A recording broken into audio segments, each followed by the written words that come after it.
2013, Bayern Munich, led by Jupp Heynckes, conquered Europe and won the Champions League. This season was a result of many years of hard work, strategy and determination. In this video, we will learn how Bayern built their dream team, overcame difficulties and finally won the treble. This was an unforgettable victory and an exciting football story. Join us to see Bayern's great victory in 2013's Champions League.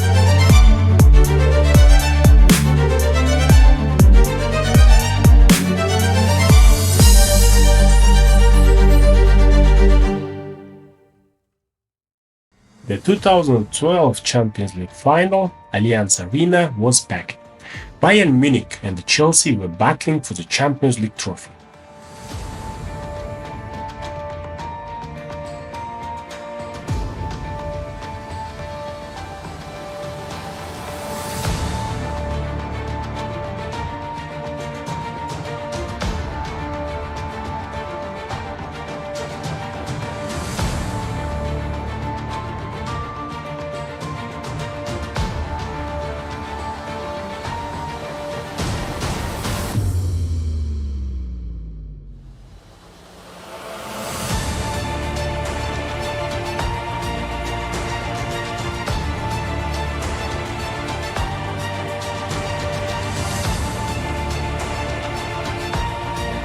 The match went into extra time after the regular 90 minutes ended in a 1-1 draw.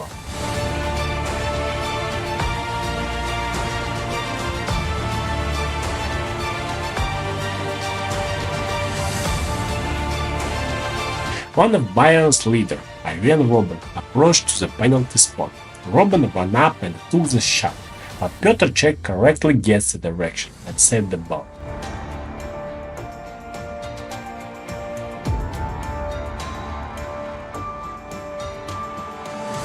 After that, Chelsea won the match in a penalty shootout, and the Bayern missed the chance to win the prestigious trophy in their home ground.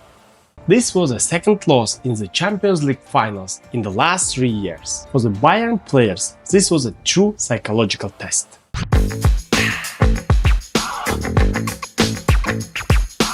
The team's head coach, Jupp Heynckes, realized that in addition to analyzing tactical mistakes, it was also necessary to restore the players' psychological condition. The following months, this defeat was actively discussed in the press. Journalists and experts doubted Bayern's chances of winning Champions League in the future. Amid these discussions, the club's management conducted a thorough analysis and made strategic decisions for the next season. They focused on the physical fitness and the preparing to handle pressure in crucial moments. The Bayern's management aimed to strengthen the core team. Javi Martinez was transferred from Athletic Bilbao for 40 million euros. Martinez was known for his physical strength and ability to play both in defense and attack. He became a key player in midfield, providing balance. Striker Mario Mandzukic was purchased from Wolfsburg. Mandzukic was known for his heading ability and pressing skills. His determination to fight for every ball made him a significant acquisition. Centre-back Dante came from Borussia due to his reliability and experience playing in the Bundesliga. Dante brought stability to the defense and became one of the main defenders. Claudio Pizarro returned to the Bayern. He was a player who could come off the bench and make a valuable contribution in attack. And the Shaqiri arrived from Basel. For Bayern, the summer months were filled with intense training. Heynckes made tactical changes and refined various game strategies. Bayern prepared to play with 4-2-3-1 formation. In defense, Jerome Boateng and Dante, with David Alaba and Philipp Lahm on the flanks. In midfield, Bastian Schweinsteiger and Javi Martinez, Frank Ribéry, Toni Kroos and Mandzukic were in attack. Heynckes planned to substitute Robben with Thomas Müller, given Robben's frequent injuries in the previous seasons. Bayern was based on intelligent defense and utilizing space. The defense line often moved forward, with Neuer covering space left behind. The goalkeeper now participated in taking the losing ball and starting new attacks. Central defenders used individual defense rather than zone defense, meaning they could leave their position to follow their opponents closely. However, this was one of the weak points in Bayern's defense against teams capable of effective counterattack. After Jürgen Klopp's successes in Borussia Dortmund, Heynckes began to implement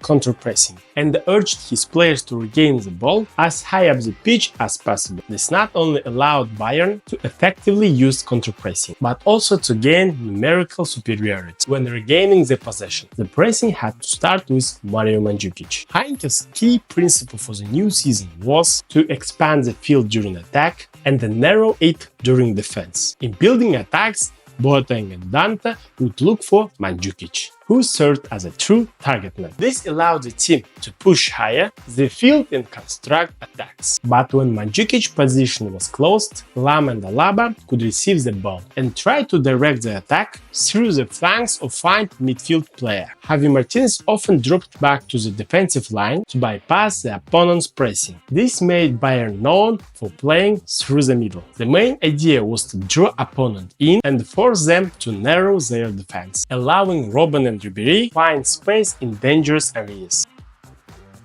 At this time, Kroos, who played in the number 10 position, would often drop back to join the midfielders, creating a midfield trio to help move the ball forwards. His dropping back allowed Robben and Ribéry to move centrally with the ball, goal-scoring opportunities for Bayern by outplaying 1v1 situation on the wings. While Bayern planned to dominate possession and dictate play in Bundesliga, they tried to adjust their playing style in the Champions League. Bayern planned to play more directly, quickly delivering the ball to the front three to cause significant damage to the opponent's defense. They were not afraid to give up possession, to focus more on defense. Thus, Jupp Heynckes prepared a team capable of defeating the opponent and dominating the game using space on the field, individual defense and counter-pressing.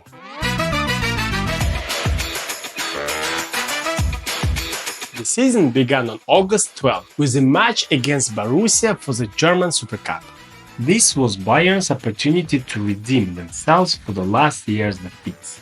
Mandzukic and Miller's goals led Bayern to a 2-1 victory. Bayern demonstrated their strengths and the readiness for the new season. This victory inspired the team and allowed them to start the season in a positive mood.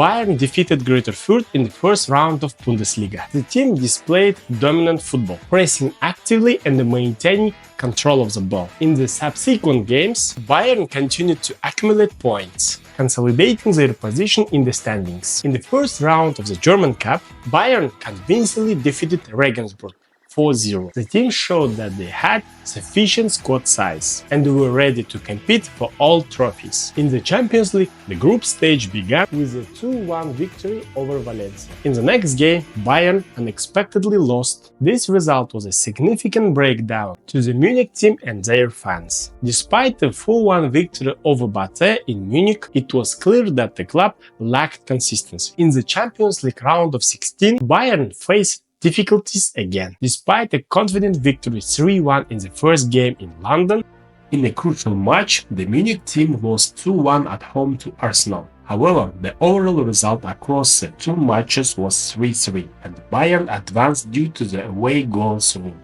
This loss raised doubts among experts about Bayern's chances of achieving success this year. This defeat was a test for Bayern players. Despite these challenges, Bayern pursued their path. In the German Cup, Bayern reached the final, passing Borussia Dortmund in the quarterfinals and Wolfsburg in the semi-finals. In the Champions League, Bayern reached the semi-finals by defeating Juventus and then faced Barcelona.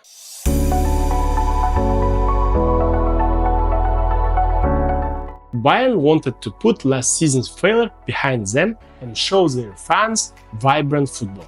Before the match, there were questions about whether Lionel Messi would play. Although the Argentinian wasn't in the top physical form, he appeared on the field. The 22-year-old Marc Bartra and Piqué were in defense, while Puyol and Mascherano missed the game due to injury. Bayern fielded players in their peak form. Mario Gomez was up front, Müller was playing behind him, and Martinez and Schweinsteiger were in their usual central midfield roles. To stop Barcelona, their attack needed to be neutralized, which meant keeping Messi out of the game. Simple personal defense wouldn't work on Messi, as the Argentinian could easily bypass opponents. A few weeks earlier, Milan had managed to stop Messi effectively by placing 2-3 players on him. This wasn't exactly personal defense, as it didn't leave the other areas of the field understaffed. That would have been risky for Bayern. However, thanks to Bayern's well-organized defense, Messi was kept out of the game. His lack of physical readiness also contributed to this. Bayern focused all their attention on Messi, isolating him from any attack. The player with the ball was pressed, closing off passing options. Xavi wasn't given a space. In this way, Bayern did their job well.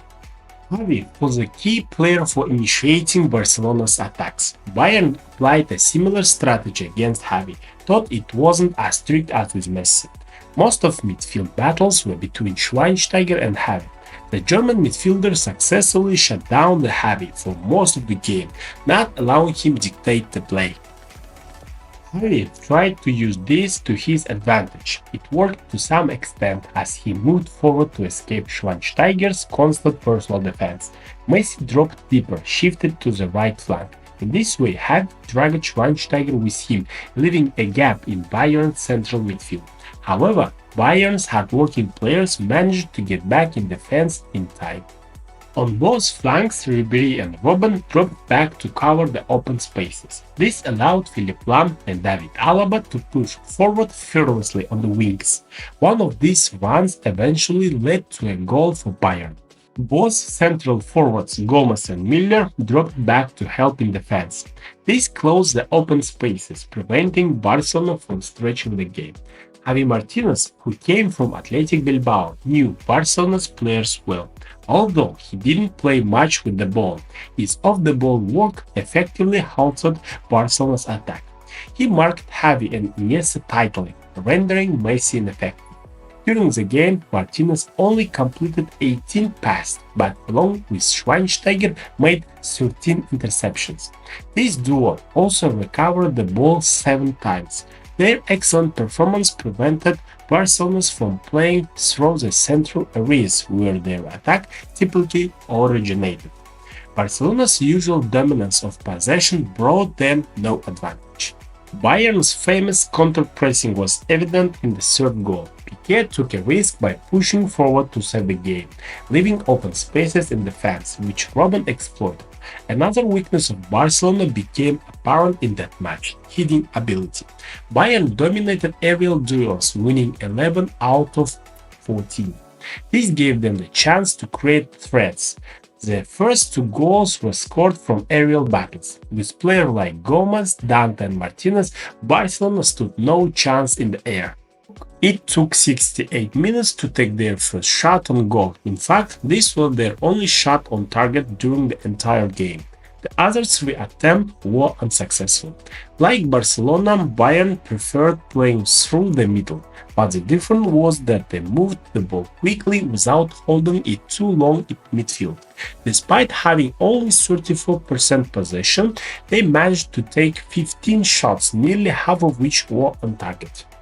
Bayern's 4-0 victory over Barcelona surprised many, but it demonstrated Bayern's strength that season, Barcelona's weakness in aerial duels, and their lack of plan B. In the next game, Bayern defeated Barcelona 0-3 to advance to the final. Champions League final saw 2 German football clubs, Bayern and the Borussia Dortmund, face off.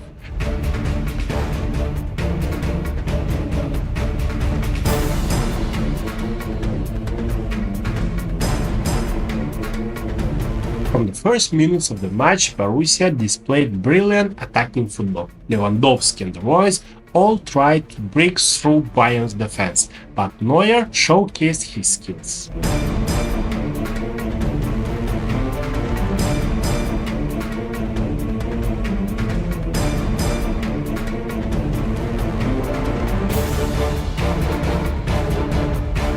Bayern patiently waited for their moment. In the 60th minute, Ribéry performed a fantastic dribble and passed it to Robben.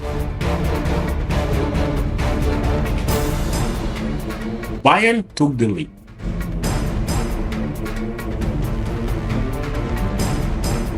However, Borussia didn't give up. In the 68th minute, İlkay Gündoğan calmly converted a penalty, making the score 1-1. As the time passed, it seemed the game was heading into extra time, but with only 2 minutes left in regular time, Ribery once again showed his brilliance, flicking the ball into the penalty area with his heel. Robben, after beating the defenders, struck the ball with precision. Goal 2-1. Bayern fans erupted with joy. The referee blew the final whistle, confirming Bayern's victory.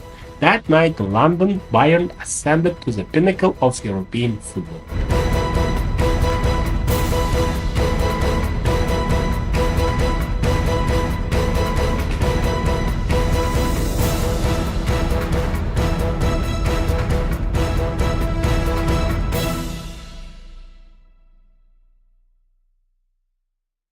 Bayern won the German Cup final against Stuttgart 3-2 and became Bundesliga champion with 91 points. Thus, Bayern won the treble under Jupp Heynckes, writing their names down into the football history. If you enjoyed this video, please press like and subscribe to my channel and comment which football club you want to listen about.